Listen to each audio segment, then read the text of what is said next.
Hey everybody, welcome to Board Game Heaven. In this episode, I'm taking a look at a prototype of Badass Force by Ghislain Masson, published by Funky Sheep, and this is going to be on Kickstarter November 20th, so check that out. I'll put a link in the description below. And this is a game in which everybody has a team of badasses based on very well-known movie heroes. And you're playing them secretly, and you're trying to shoot all the other badasses and scoring points that way. So let's open up the box, set up a game, and I'll explain how it plays, and I'll tell you what I think about it. So this is what you get in the game. There are all these character cards, so there's Chuck, Sylvester, Steven, Linda, and so forth. All of these, caricatures of well-known 80s heroes from these cool action movies. You get 7 dog tags in 7 different colors, along with a score tracker and a bullet tracker. So every player gets a set of those.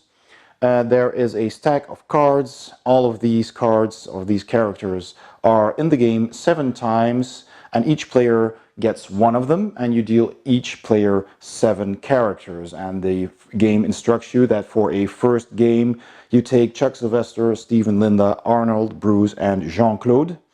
And if you're more advanced, you can swap some of them out with other ones. And there is also a deck of weapons here. So I'll show these to you first. There's a couple of them. You've got the combat knife, you've got the automatic gun, the sniper rifle, the flamethrower, a shotgun, a grenade, a machine gun, and a bazooka.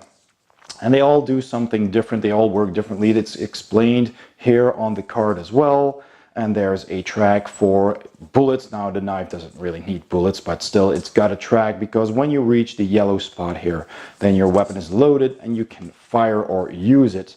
So that's what in the box. You also get 2 dice that are used for rolling for bullets if you want to press your luck and take a chance. But you can also, end up giving other characters, other people bullets, or losing your weapon.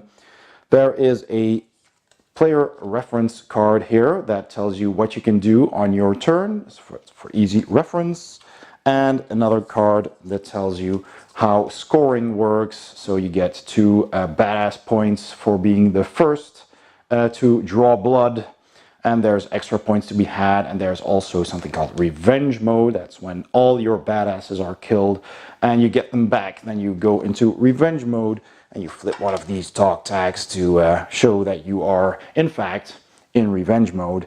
And last but certainly not least, there is this awesome knife of murder, death, justice. That is basically the score tracker. So those go onto this knife and you put that in the middle of the table, and you can keep track of how many points you score. There will of course also be a nicely printed rule book, which I don't have at the moment because this is a prototype, like I said. So let's set up a game and explain how it plays. To set up the game, you simply place the score tracker on the middle of the table with everyone's score pawn here, and you just put that at the start. You put the dice within easy reach and these score cards so everybody can read how they can score points. You shuffle the weapon deck and you hand each player 1 card, and then you flip around 3 of those, creating the armory.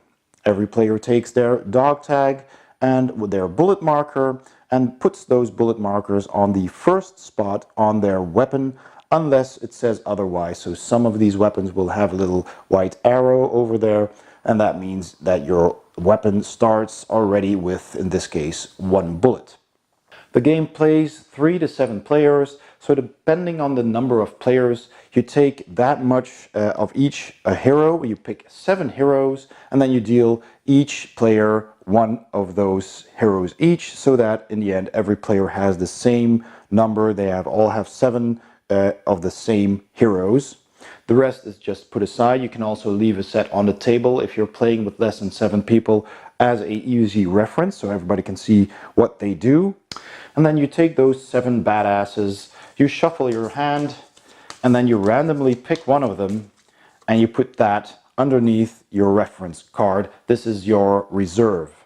Now you can take a peek at that, but don't let other people show which one that is. So that one goes underneath your reference card like that. And the other 6 you simply take into your hand, and those will be your available badasses. After you've decided who gets to go first, then that player takes his hand of cards, picks one of those, for example Sylvester, and places it face down in front of him. At any time during the game, players will always have an active badass hidden in front of them, along with a weapon. If your badass gets eliminated during the game, then you must replace it, if possible, with a new one from your hand.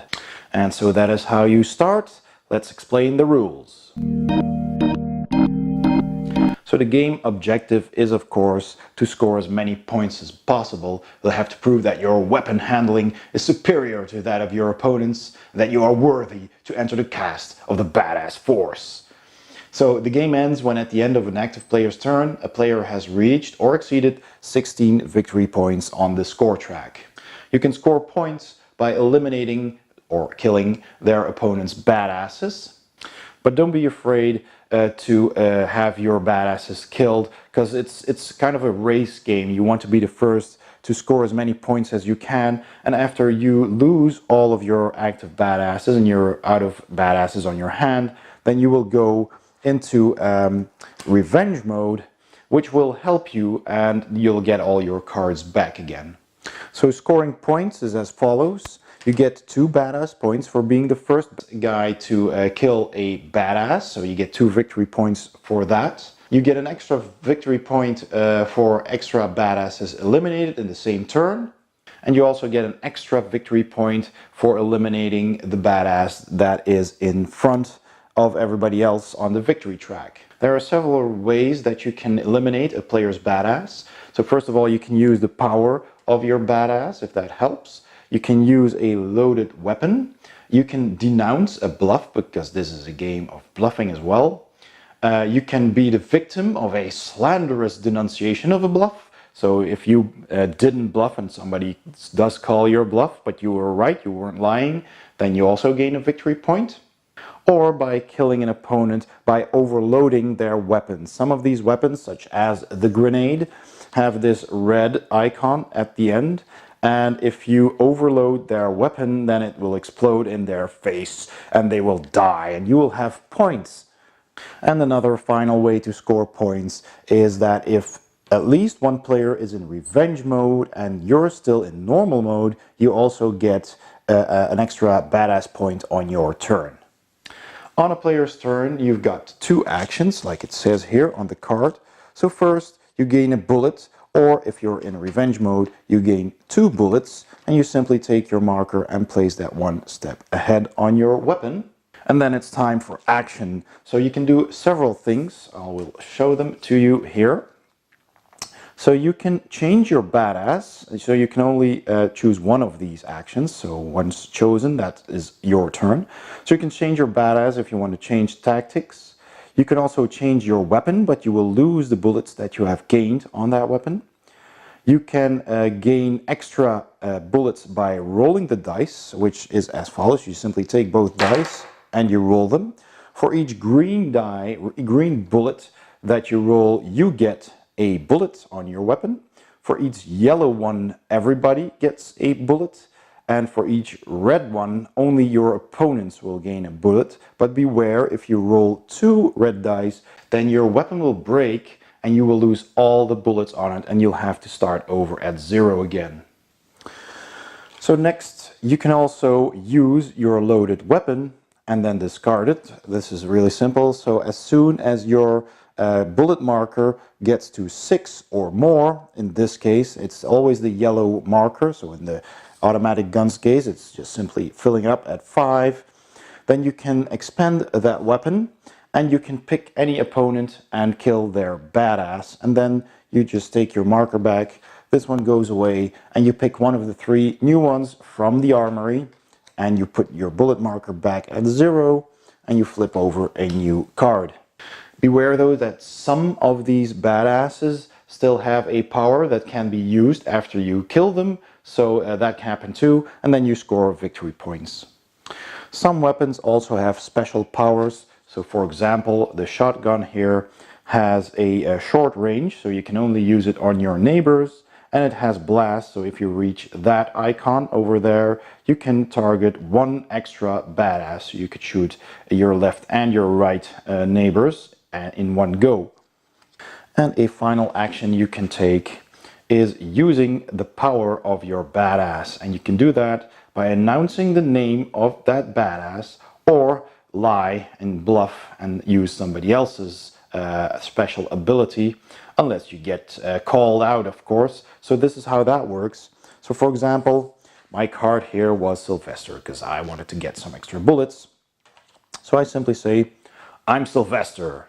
Then starting with the player on your left, they can choose to call your bluff or not and believe you. And so you go around the table, and if somebody calls your bluff, then you have to reveal your badass. Now, if you did not bluff, like I did right here, then your challenger loses a badass randomly picked from their hand, and that one is eliminated to their graveyard, and you win points accordingly. And then, of course, you can still use their special power and gain 2 bullets in Sylvester's case. And then, because I had to show my badass, it's revealed to everybody, then I can just pick it up and then put a new one down, or the same one. You know, I can do that secretly. You can shuffle my cards and then put them down again if I want to.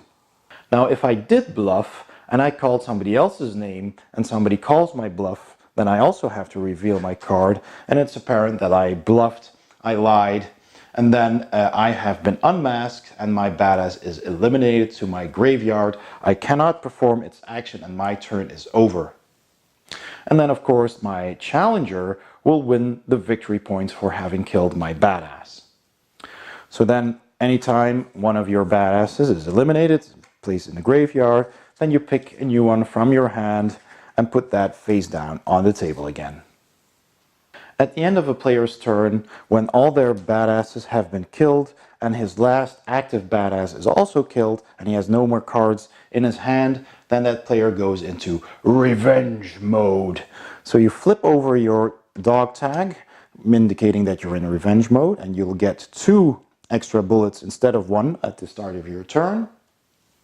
Then you collect all the cards in your graveyard plus the one that was in your reserve. You shuffle them and randomly pick another one to put into your reserve again. And you can peek at it if you want to. And then you pick one of your badasses and you select which one you need. And you put that on the table again, and the rest goes onto your hand.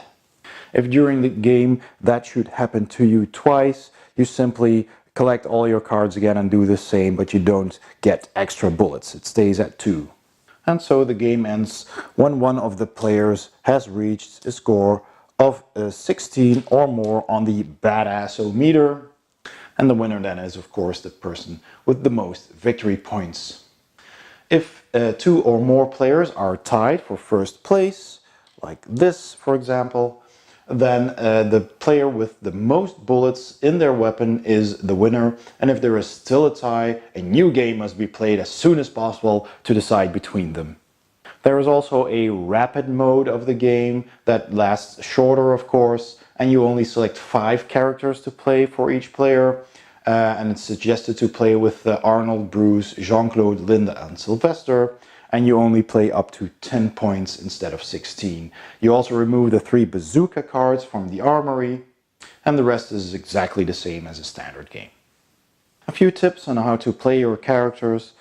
Sylvester is an easy one. You play him when you need extra bullets. You can also easily bluff with Sylvester if you have got another card in play, but you still want to have some bullets. Not a lot of people are going to take your bluff just for, gaining 2 bullets. So if you're at the start of the game and you can just play any card and say you're Sylvester, and people will likely believe you, and you can just get 2 bullets for free and surprise them with your actual badass later on, or just not bluff and see if somebody else will call your bluff and then you win. Arnold allows you to counter strike. So he's not the kind of badass that you will announce during your turn, because that doesn't make sense. You can bluff with him and use something else, but he's a good character to have in front of you when you suspect that another player is going to shoot you, especially when you're the leader on the badassometer. Because when they fire their weapon at you, you can spend 2 bullets, make sure you have 2 bullets though, and then you can kill the attacker. And if you're in revenge mode, Arnold stays in play, and because he's revealed, you can swap him for free. Bruce is a nice badass to have when you're ahead in your bullet count. So if you have a lot of bullets, you can say, I'm Bruce, and you can spend 2 bullets if you have 3 or more than any opponent, and then you can use their weapon against them and kill them. Chuck has a free action, which is handy if you are out of bullets, and he's especially fun in a game with 4 or more players, because then all the opponents reveal the badass, and if there's no Chuck, then identical badasses are killed. And if you suspect a player for not bluffing a lot, then Jean-Claude might be a good option, because you can spend 2 bullets to guess an opponent's badass's identity, and if you're right, that badass is killed. Linda is nice to have if you got an opponent with a big weapon that needs a lot of bullets, then you can steal bullets from them. Steven is nice when you see that another player has a loaded weapon. Then you can give them 3 bullets, which you need to have of course, and then you can empty their weapon, and then you can shoot any other badass with it. And there are some extra badasses. Michelle here, she has you choose 2 actions other than announcing the name of a badass. Sigourney can spend 3 bullets to kill the badass of an opponent ahead of you on the badassometer, which is a great way of catching up. Dolph can swap bullets. If you have at least 3, then you can swap your 3 against all of the bullets of another opponent, and otherwise you gain 1 bullet. And Uma gains a bullet plus a bullet for all the badasses in your graveyard, so she's great to play later on in the game. And there might be more badasses for you to find in the Kickstarter, so here's a little teaser. Ooh, who's that? Oop. Okay, let's go to my final thoughts. Okay, my thoughts on Badass Force. So first of all, this is a really fun game with a fantastic theme. I really love all of these, 80s and 90s movies that we all love. Action heroes in this cool caricature art style. They look really cool and you instantly recognize them as well, so that is already a big plus for me.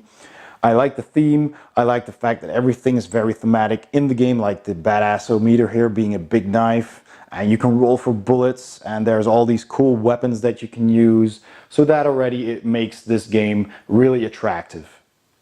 This is a game that you can play with 3 to 7 players, and I found that playing this game with 4 to 6 makes the game a lot of fun. With 3 you don't have a lot of options, you just have 2 opponents to try and kill, but it's still a lot of fun. But with 4 it really shines, and with 5 and 6 it only gets, there's more chaos and there's more people you can kill, and you really want to start loading up those weapons that have extra abilities, so you can kill multiple people. So that's also a lot of fun, but you have to be careful because you're loading up your weapon. People will steal bullets from you, and if you're ahead, then people will gang up on you. But it can change very quickly because it's a very tight game, and scoring is usually very close to each other. So every turn somebody else might be ahead, and then the second person will target that one, and so forth.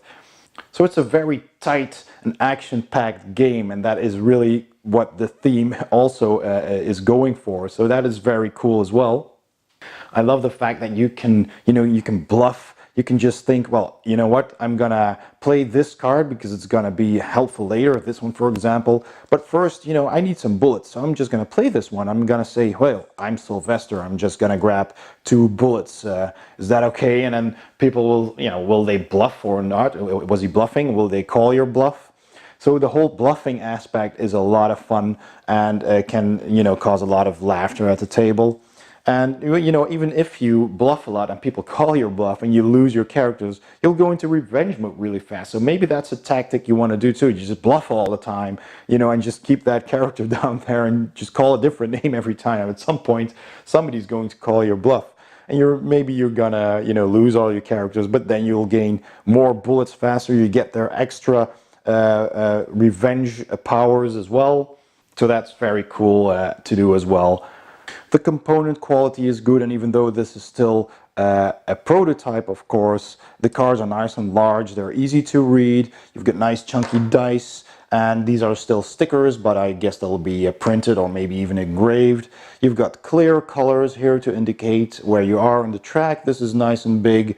The artwork is really very clear, and there is no confusion over what things do. You might have to read them once to, you know, understand what everything means, but they're pretty clear. And the more people you play this with, the longer the game takes. So I would suggest for, you know, to play a game with 6 or 7 players, you need to have people that, you know, already played it once or twice and understand how the game works. And because a first game with many people might take a little bit longer than you wanted to, but after people have, you know, grasped what they can do, and you will learn from your mistakes, and you will learn from what other people do, and you will start, you know, seeing all the clever little things you can do. Because this is, you know, on the surface, this looks like some kind of party game with a lot of action and fun and humor, but this is really a very clever game. It's actually quite thinky. You really have to take into account, okay, so what are other people going to do? That person has already got a full weapon, so he's going to shoot someone. Is it going to be me? Should I play Arnold perhaps? Or, you know, I'm way behind with my scoring. Maybe I want to use Sigourney, or I need some extra bullets and I'm gonna steal them from somebody else with Linda because that person is already way ahead with filling their weapon. Or maybe I'm just gonna roll some extra dice, and maybe I will fill not only my own dice, my own bullets, but other people's weapons as well, and maybe I can get that grenade to explode, or that fire thrower to explode. So that's all a lot of fun as well. There's plenty of options. You've got your 5 options that you can take during your turn. So there's plenty you can think of. And, you know, in the end, this is just a very fun, action-packed, bluffing, deduction game that I would certainly recommend. It is on Kickstarter. I will put the link in the description below. You can go check that out, and maybe they will have some cool new heroes as well as stretch goals, so I can't wait to check that out. That is Badass Force by Funky Sheep. And so that was my review of Badass Force by Funky Sheep. Thanks for watching. I hope you enjoyed the video. Don't forget to subscribe, and I'll see you next time on Board Game Heaven.